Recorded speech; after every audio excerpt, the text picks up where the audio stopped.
Welcome to The Making of a Nation, American History in VOA Special English. Andrew Jackson became President of the United States in March of 1829. Thousands of his supporters came to Washington to see him sworn in. Many were there, however, only to get a government job. They expected President Jackson to dismiss all the government workers who did not support him in the election. Jackson's supporters wanted those jobs for themselves. This week in our series, Frank Oliver and Maurice Joyce continue the story of Andrew Jackson and his presidency. Most of the jobs were in the Post Office Department, headed by Postmaster General John McLean. McLean told Jackson that if he had to remove postmasters who took part in the election, he would remove those who worked for Jackson, as well as those who worked for the re-election of President John Quincy Adams.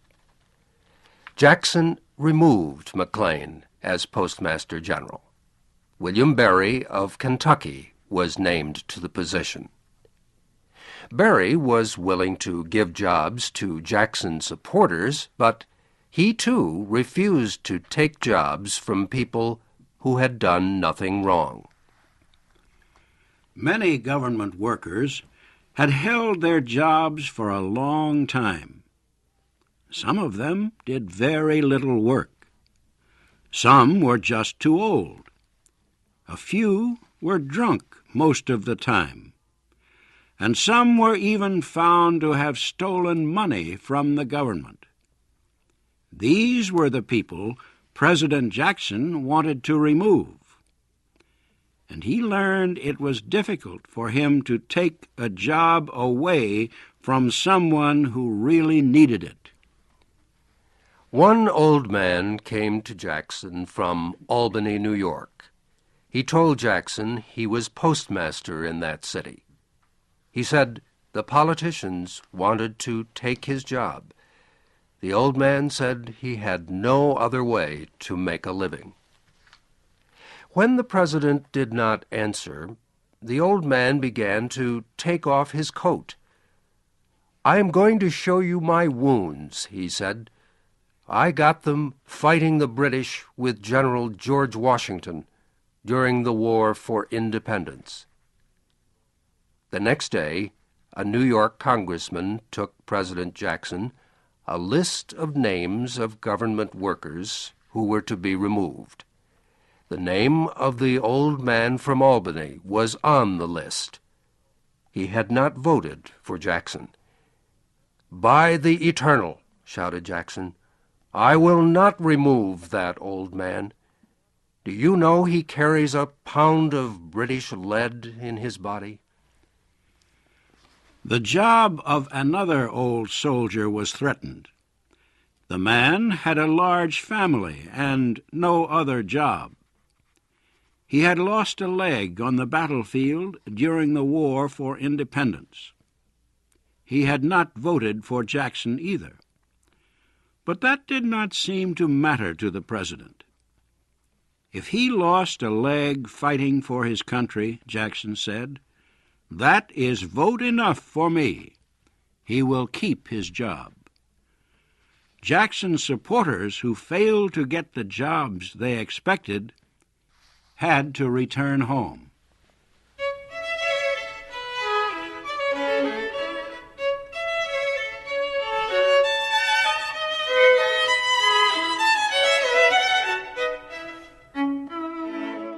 Next, the president had to deal with a split that developed between himself and Vice President John C. Calhoun. The trouble grew out of a problem in the cabinet. 3 of the cabinet members were supporters and friends of Calhoun. These were Treasury Secretary Samuel Ingham, Attorney General John Berrien, and Navy Secretary John Branch. A fourth member of the cabinet, Secretary of State Martin Van Buren, opposed Calhoun. The fifth member of the cabinet was Jackson's close friend, John Eaton. Eaton had been married a few months before Jackson became president. Stories said he and the young woman had lived together before they were married. Vice President Calhoun tried to use the issue to force Eaton from the cabinet. He started a personal campaign against Mrs. Eaton. Calhoun's wife and the wives of his 3 men in the cabinet refused to have anything to do with her. This made President Jackson angry because he liked the young woman. The split between Jackson and Calhoun deepened over another issue. Jackson learned that Calhoun, as a member of former President James Monroe's cabinet, had called for Jackson's arrest. Calhoun wanted to punish Jackson for his military campaign into Spanish Florida in 1818. Another thing that pushed the 2 men apart was Calhoun's belief that the rights of the states were stronger than the rights of the federal government. His feelings became well known during a debate on a congressional bill.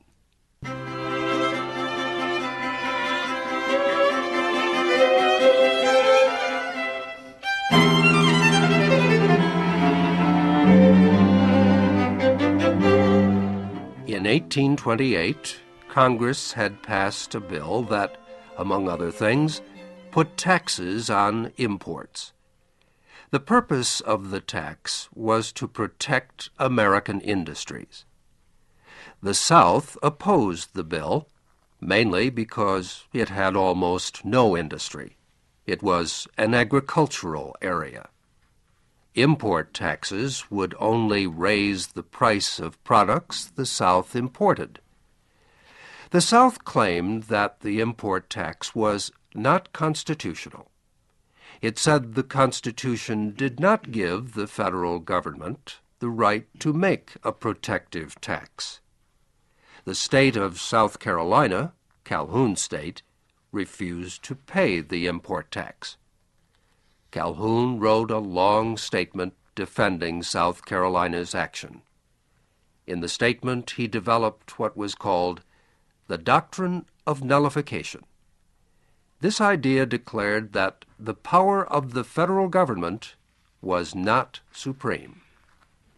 Calhoun noted that the federal government was formed by an agreement among the independent states. That agreement, he said, was the Constitution. In it, he said, the powers of the states and the powers of the federal government were divided. But, he said, supreme power, sovereignty, was not divided. Calhoun argued that supreme power belonged to the states. He said they did not surrender this power when they ratified the Constitution. In any dispute between the states and the federal government, he said, the states should decide what is right. If the federal government passed a law that was not constitutional, then that law was null and void. It had no meaning or power. Then Calhoun brought up the question of the method to decide if a law was constitutional. He said the power to make such a decision was held by the states. He said the Supreme Court did not have the power because it was part of the federal government. Calhoun argued that if the federal government passed a law that any state thought was not constitutional or against its interests, that state could temporarily suspend the law. The other states of the Union, Calhoun said, would then be asked to decide the question of the law's constitutionality. If 2/3 of the states approved the law, the complaining state would have to accept it or leave the Union. If less than 2/3 of the states approved it, then the law would be rejected. None of the states would have to obey it.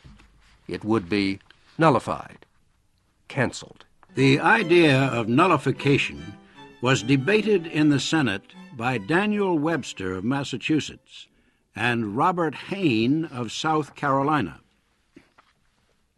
Hayne spoke first. He stated that there was no greater evil than giving more power to the federal government. The major point of his speech could be put into a few words: liberty first, union afterwards. Webster spoke next. He declared that the Constitution was not the creature of the state governments. It was more than an agreement among states. It was the law of the land. Supreme power was divided, Webster said, between the states and the Union. The federal government had received from the people the same right to govern as the states. Webster declared that the states had no right to reject an act of the federal government and no legal right to leave the Union. If a dispute should develop between a state and the federal government, he said, the dispute should be settled by the Supreme Court of the United States.